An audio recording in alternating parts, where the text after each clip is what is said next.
Hi dear students, मैं बीरेन सिंह आप सभी का अपने यूट्यूब चैनल पर स्वागत करता हूं। आज हम लोग सिंथेसिस सीखेंगे। देखिए, सिंथेसिस का अर्थ होता है कई वाक्यों को, यानी सिंथेसिस के अंतर्गत हम कई वाक्यों को मिलाकर एक वाक्य बनाना सीखेंगे। इसमें अगर हम बात करें स्ट्रक्चर की दृष्टि से, वाक्य हमारे तीन प्रकार के होते हैं: सिंपल, कॉम्प्लेक्स और कंपाउंड। इसी के अंतर्गत हम लोग सिंपल सेंटेंस बनाना सीखेंगे। तो इस सिंपल सेंटेंस हम पार्टिसिपल का यूज करके किस प्रकार से बनाते हैं। देखिए, पार्टिसिपल क्या होता है। पार्टिसिपल ऐसे वर्ब होते हैं जो वर्ब तथा एडजेक्टिव दोनों का काम करते हैं। पार्टिसिपल्स कहलाते हैं। इनमें क्या होता है, देखिए, इनमें बड़ा ही आसान है। ये जो सब्जेक्ट होगा वो दोनों में एक ही होता है, सब्जेक्ट सेम रहता है। तो देखिए, she saw a snake, she ran away with fear. उसने एक सांप देखा और वह भाग गई, वह डर से भाग गई। तो हम कह सकते हैं वह सांप को देखकर डर से भाग गई। तो क्या करते हुए देखिए, seeing a snake,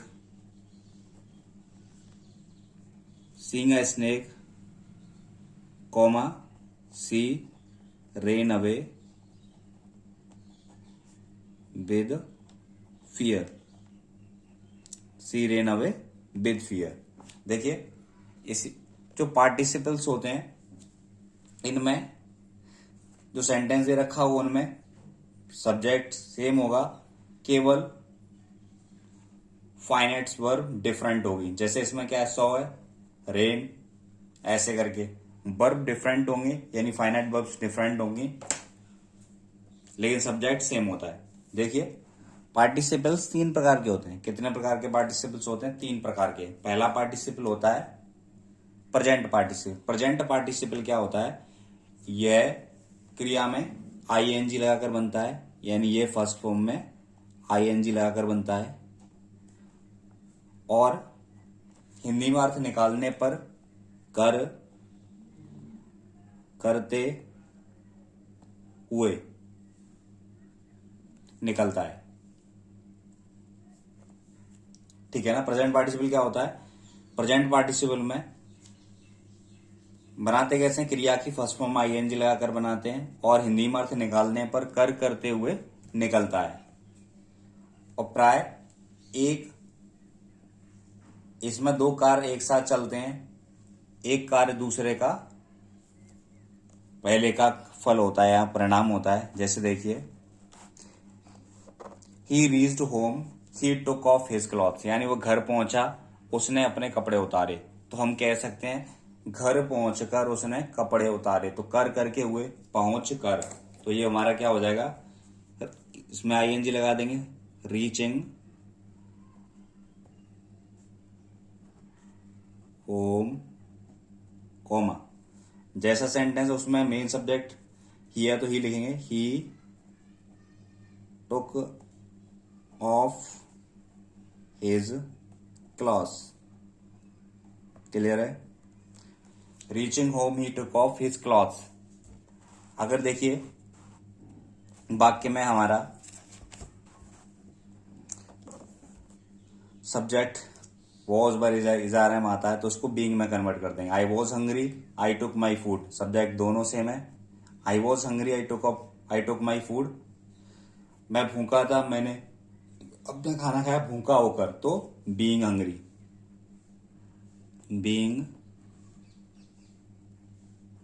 hungry, I took my food, full stop, I took my food.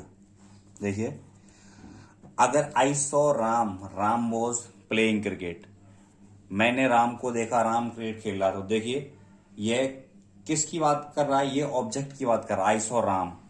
तो ऑब्जेक्ट के बाद हमारा पार्टिसिपल का यूज होगा। क्या? ऑब्जेक्ट के बाद हमारा पार्टिसिपल का यूज। मैंने राम को क्रिकेट खेलते हुए देखा, तो आई सॉ राम क्या कर रहा था? Playing cricket. I saw Ram playing cricket. I saw Ram playing cricket. इसी प्रकार से देखिए एक और एग्जाम्पल है हमारा। सी वॉज टायर्ड ऑफ वॉकिंग, वह चलकर थकी हुई थी। सी lay down to take rest, वह आराम करने के लिए लेट गई। देखिए दोनों सब्जेक्ट सेम है, लेकिन जो दो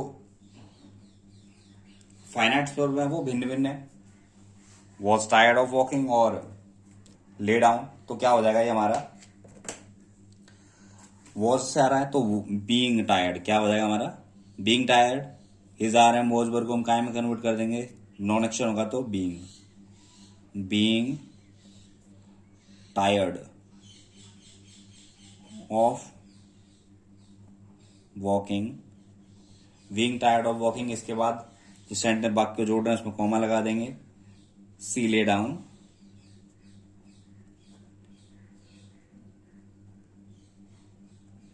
टू टेक रेस्ट।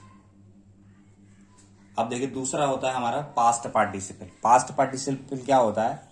यह क्रिया की थर्ड फॉर्म होता है। पास्ट पार्टिसिपल क्या होता है? यह क्रिया की थर्ड फॉर्म होता है। क्या होता है? यह क्रिया की थर्ड फॉर्म होता है। यह क्रिया की थर्ड फॉर्म होता है और यह एडजेक्टिव की भांति काम करता है। ये देखिए, आई फाउंड माई पेन, मुझे मेरा पेन मिला। इट वॉज लॉस्ट, यह खोया हुआ था। तो यह खोया हुआ था, मुझे मेरा खोया हुआ पेन मिला। Clear? I found my lost pen. I found my lost pen. एक और देखते हैं। Brajesh lost his book, Brajesh ने अपनी पुस्तक खो दी। ही सर्च्ड फॉर इट, उसने इसे खोजा। तो ब्रजेश ने अपनी खोई हुई पुस्तक को खोजा। तो ब्रजेश सर्च्ड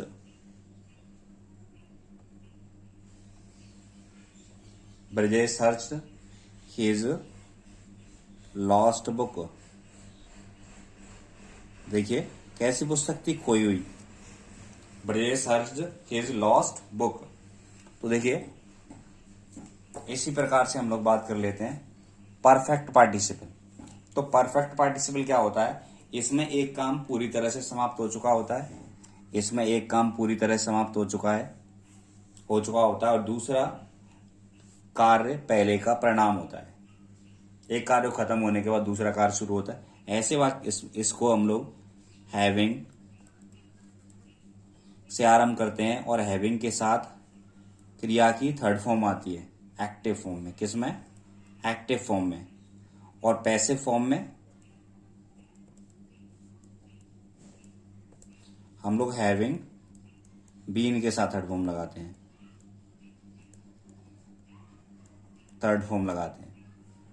ठीक है? तो देखिए एग्जाम्पल है हमारा।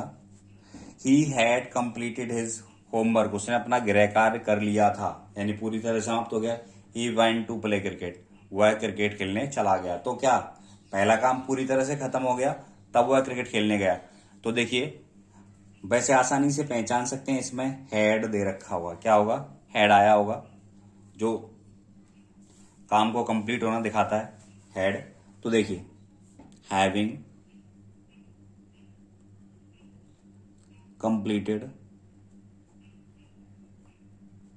completed his homework, having completed his homework, he comma लगा देंगे, he went to play cricket। Clear है? यानी प्रेजेंट और परफेक्ट पार्टिसिपल में कॉमे का यूज होगा। एक और देखिए,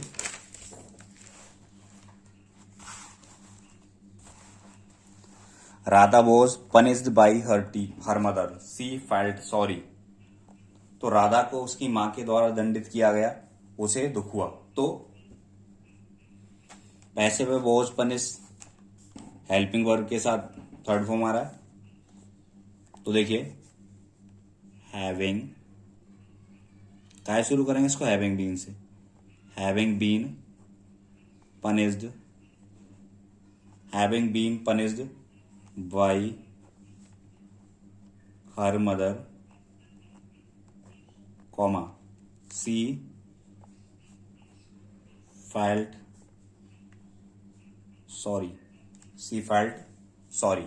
तो देखिए ये हमारी एक्सीलेंट में एक एक्सरसाइज दे रखी है, जिसमें पार्टिसिपल का यूज करके सिंपल सेंटेंस बनाना है। तो देखिए कुछ वाक्य बनाते भी हैं हम लोग। देखो, she went to market, she plucked flowers. तो देखिए वह बगीचे में गई, उसने फूल तोड़े। तो क्या हो जाएगा इसका answer, going to garden comma she plucked flowers. Going to garden she plucked flowers. I saw a ball I picked it up. मैंने गेंद देखी, मैंने उसे उठा लिया। तो गेंद को देखकर इसे उठा लिया, तो क्या हो जाएगा हमारा, seeing a ball comma I picked it up. The servant swept the room. नौकर ने कमरा साफ की, ही वेंट अवे, वह चला गया। तो स्वीपिंग द रूम, कमरा साफ करके नौकर चला गया। तो क्या हो जाएगा, sweeping the room the servant went away. यानी जो मुख्य शब्द होगा हमारा, उसको हम यहां लगा देंगे। ही की जगह क्या आ जाएगा, servant. He came to me, वह मेरे पास आया। He gave me this letter, उसने मुझे यह पत्र दिया। तो मेरे पास आकर उसने मुझे यह पत्र दिया। तो coming to me comma he gave me this letter. The poor man worked, he laughed, he thus spent his life. तो गरीब व्यक्ति ने कठिन परिश्रम किया। ही लाफ्ड, वह हंसा, इस प्रकार से उसने अपना जीवन बिता दिया। तो working and laughing, thus the poor man spent his life. I was walking in the field, I saw a snake, I ran away. तो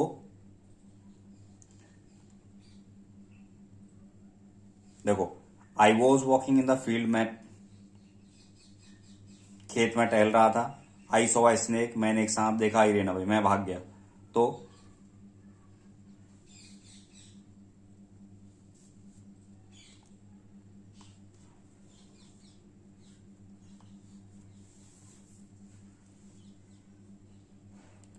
देखिए, खेत में टहलते हुए मैंने एक सांप को देखा और मैं भाग गया।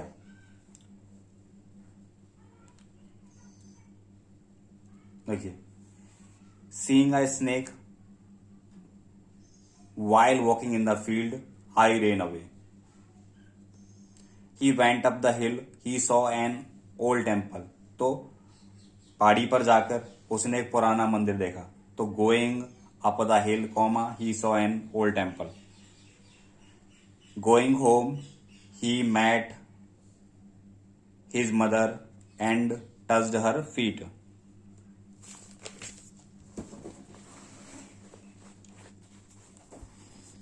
देखिए, the child lost his pen, he began to weep. बच्चे ने अपना पेन खो दिया और रोने लगा। तो losing his pen comma the child began to weep. I met headmaster being busy writing something, having been disguised as a saint, he escaped to Nepal. Turning to right, comma, you will then find the house. देखो, taking pity on the mouse, comma, the magician turned it into a cat. She was tired of reading, she lay down in rest. तो being tired of reading, comma, she lay down in bed. Jumping up, comma, he ran away. Burgess searched his lost book. Like raising his gun and taking aim, he shot the tiger. Finishing his work, he went to hospital. Drawing his sword, comma, he attacked his enemy. देखिए, a man was strolling on the road, he was old, he had a stick in his hand. तो an old man was strolling on the road with a stick in his hand. Sheila witnessed the show of three dolls talking in a strange language. A funny fox saw some grapes hanging from a vine. I hope आपको समझ में आया होगा. Thank you for watching this video.